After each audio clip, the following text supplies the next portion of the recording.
Hi everybody, it's crazy, it's Monday, and it's time for the UPBGE video of the week. Now before I get started, gotta give a shout out to my trusted, because you guys rock, to my crazy fam, I love you guys.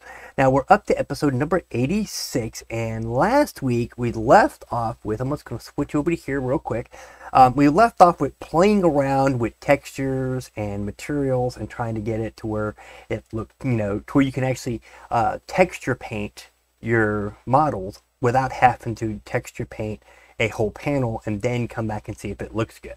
Okay, but this week we are up to custom GLSL shaders. Woo! So let's go ahead and get started. All right, custom GLSL shaders. Another way to apply material to an object is to override the game engine material system completely by applying custom written GLSL shaders. This will give you the ultimate control over exactly how the object looks, and you can achieve certain effects that are not possible with the built-in material and texture panels. Okay, more GLSL. Custom GLSL shaders are not to be confused with 2D filters, which also use GLSL codes. A 2D filter is GLSL code that is applied to the entire screen as a post-processing effect, while custom GLSL shaders are applied to objects. Okay, so 2D filters are applied to the entire screen at as a post-processing effect. Okay, and custom GLSL shaders are applied to the objects. Okay, so let's continue on. Alright, so custom GLSL shaders work in the GLSL and multi-texture shading mode. They do not work in single texture mode, which they haven't used single texture mode in God. Alright, custom GLSL shaders are not visible in the 3D viewport. You must run the game to see them. To use custom GLSL shaders, you will need to use a little bit of Python scripting to link shaders to the object. But first, here's a crash course on GLSL. Say that 5 times fast. Okay, so this is GLSL primer. Alright, GLSL is the shading language for the OpenGL graphics API. Okay, it has a C-like syntax and is compiled into assembly code by the graphic driver at runtime. It is also cross-platform and vendor neutral. Big words for saying they run on everything: Windows, Linux, Mac, AMD, NVIDIA, and Intel. Right? The primary purpose of GLSL is to give artists more control over how they want a surface to look by allowing them to write custom code that changes the way an object is rendered. Okay, you catching that? GLSL shaders can be divided into 3 types.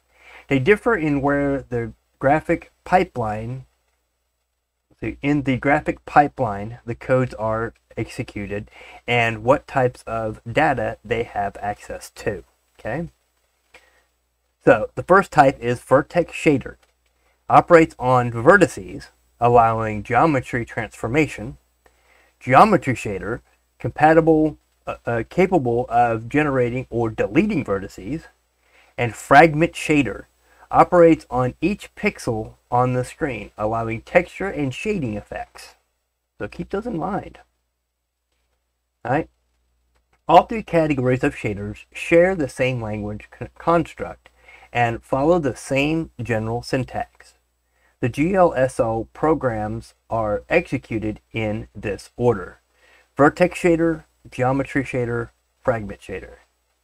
Because geometry shader is still relatively new and requires OpenGL 3.2 or higher, Blender does not support it.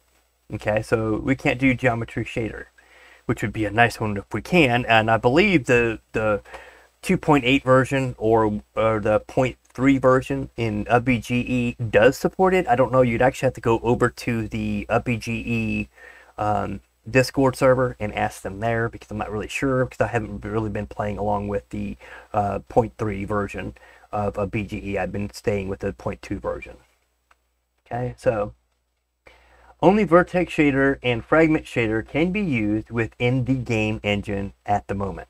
Okay, and this, like I said, this is back at 2.76 Blender, which is I can't remember which version of BGE it was. I don't think BGE got started then just yet. I'm not sure.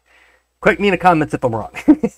Rather than wading through all the basics of GLSL, we will assume that you have a background in at least one programming language, and we'll simply outline what makes GLSL unique as a GPU-based language. GLSL is not too different from languages such as C. It has familiar data types such as float, which is 0.5, negative 3.5, etc. Integer, int, which is 0, 1, and negative 3, so on and so forth. And bool, which is true and false. Okay, if you play around with Python, you have those as well in Python, and which is what Blender uses to put a lot of code in.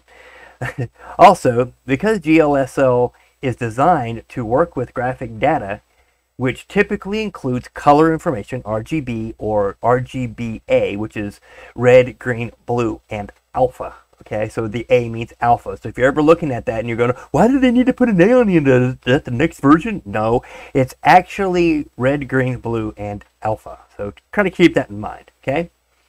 Location data, X, Y, and Z, or X, Y, Z, W.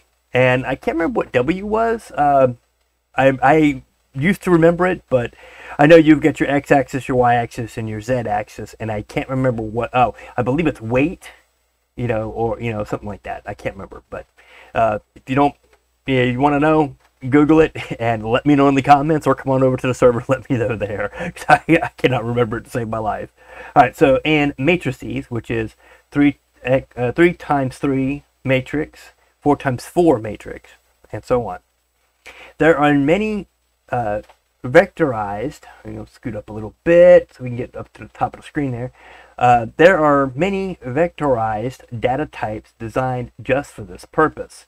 Consider this snippet of GLSL code. Okay, vec4 color 1 equals vec4 1.0, 0.0, 0.0, 1.0.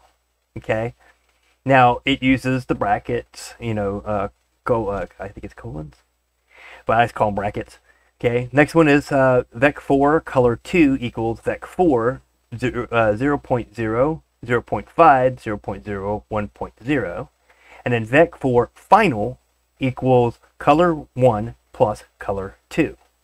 Okay, vec indicates the variable to be a 4-component floating point vector. Color 1 and color 2 are the variable names. Okay, so color 1 and color 2. Let me bring my mouse. Color 1, color 2. I'm trying to point at the screen, and y'all can't see my screen. You can see what I've got on my screen through my mouse, but you can't see my finger. Sorry. Okay. And finally, vec4 can be viewed as a constructor that takes 4 literal constants and generates a vec4 data type from them. Okay. But what does the color actually do? Here we first declare 4 component vectors, color 1 and color 2. The values to the right of the assigned operator, okay, which is the equal sign, okay, this little guy right here, that little guy, okay, are mapped to the red, green, and blue. Red is always the first one, green is always the second one, blue is the third one, and the fourth one is the alpha, but we'll get to that in just a minute. Okay, so mapped to are the red, green, blue, and alpha channels of the vector, respectively. Thus, color 1 is initialized to be to a red color with the alpha of 1, while color 2 is initialized to the dark green color, also with the alpha of 1. So as you see, that one's going to be red because green and blue are zeroed out. In the next one, red is zeroed out, 0.5 of green is on, and no blue. So that makes it a half green, and then you've got, of course, your two alphas. Okay? See, in the last line of code, we added color 1 to color 2 and copied the result to a new variable called final, which should have the value 1.0, 0.5, 00, 1.0. Okay? The funny looking squiggly operators of the GLSL language are one of its distinct features. They look like this. Okay, which is, okay, you got your vector 4, my color equals vec4, and you've got that, which C, a lot of people, if you notice that, C uses that. Okay, float intensity equals my color dot R plus my color dot G plus my color dot B. Okay, and then it's got that little funny squiggle. Okay. The dot notation at the end of the color variable is used to select a single component from the 4-component vector. Okay, in other words, it picks one color from my color. It either picks red for the R, it picks green, for the G, and so on and so forth. Blue for, B for blue, and A for alpha. Okay. In the above case, we took the red, green, and blue components from my color and added them up to get a sum of the 3 channels. The result is stored in a variable called intensity as a single float point number. Valid selectors, sorry about that, include RGBA, XYZW, and STQR. No idea, we're going to probably find out what that is. You can also repeat swizzling operators or rearrange them. Okay, this is another one, okay, but it uses the same one as the first one, but then it changes up here, which is using green, green, red, red. Okay, so you're going to use green and red. So it's going to have basically a 2 of green and 2 of red, but there is no red. Okay, new color has the value 1.0, 1.0, 0.0, 0.0. Because the content of my color green channel is copied to new colors red and green channels, the my colors red channel is copied to the new colors blue and alpha channel. The value of my color is not changed. GLSL supports C-like flow control, such as while loops, for loops, if statements, and function declarations. If you don't know what these are, I did a thing on Python. If you'd like to do that, I'll probably throw it up here, and you can go take a look at my learned experience with that, and that's why I know a little bit about it.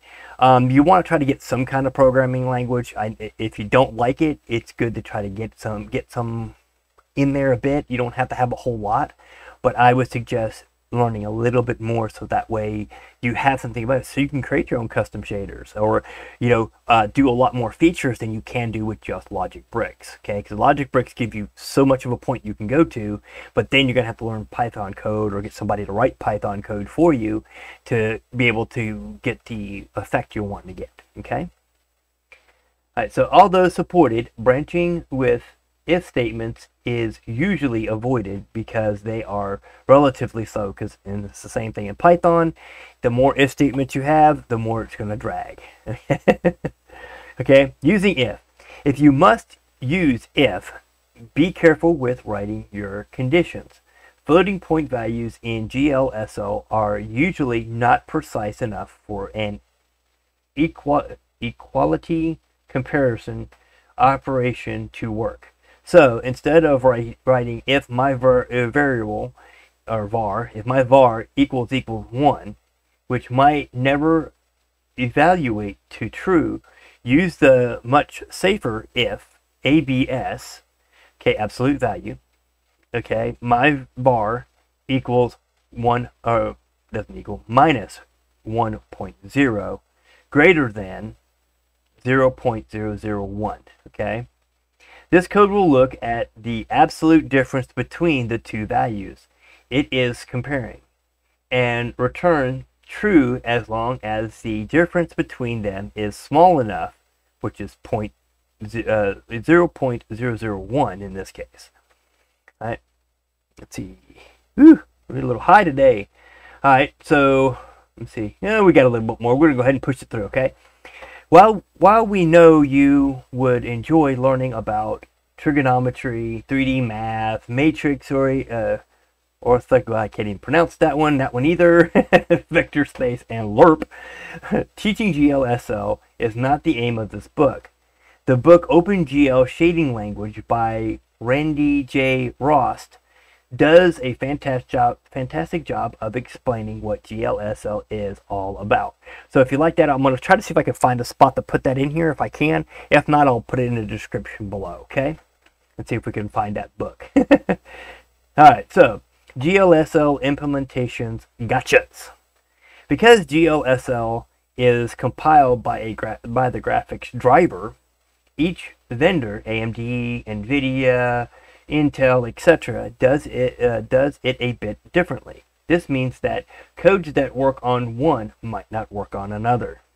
For example, on NVIDIA, the noise function always returns 0. However, this is technically still within the GLSL specification, which states that the return value for the noise function must be between -1.0 and 1.0. Just keep in mind that some drivers are stricter than others, so a GLSL program that works on one computer might not work on another. Okay, so keep that in mind, because you're also going to look at backwards compatibility. Okay, when you're building your game, when you're building a game, don't, just because you have a big computer that can handle any kind of graphics you put at it, you put it on a potato, what a lot of us on Discord and everywhere else call a potato, is it's a lot slower, and it's going to hang the system or crash the program or crash the game. Okay, you don't want to, build a game and be like, oh yeah, this thing's running great, on my computer, and you give it to your buddy to try out, and it crashes, and it crashes, and it crashes, and it crashes. He gets mad because your game sucks. You don't want that. So try to work for backwards compatibility and go with the minimalist, and then, later on come up with an update and make it a little bit more intense for those people who have the 4080s and the 3090s and whatever graphics card that can handle, the sun. So we're going to leave it there, and we're going to continue on with more custom GLSL shaders next week. Okay, so we're going to end it on page 42. Let me switch on over to, yeah, there we go. Okay, so we're going to end it on 42. It's still custom GLSL shaders. I'm going to put continued. Okay, and we'll go from there on that. We didn't do a file this time. It's just mainly talking about GLSL shaders. I will try to see if I can get you that the link to the book. If there's a free version, that's cool. If not, if you feel like buying it and learning a little bit more about GLSL shaders, jump on it. I may buy it myself. I don't know yet. So, till next week.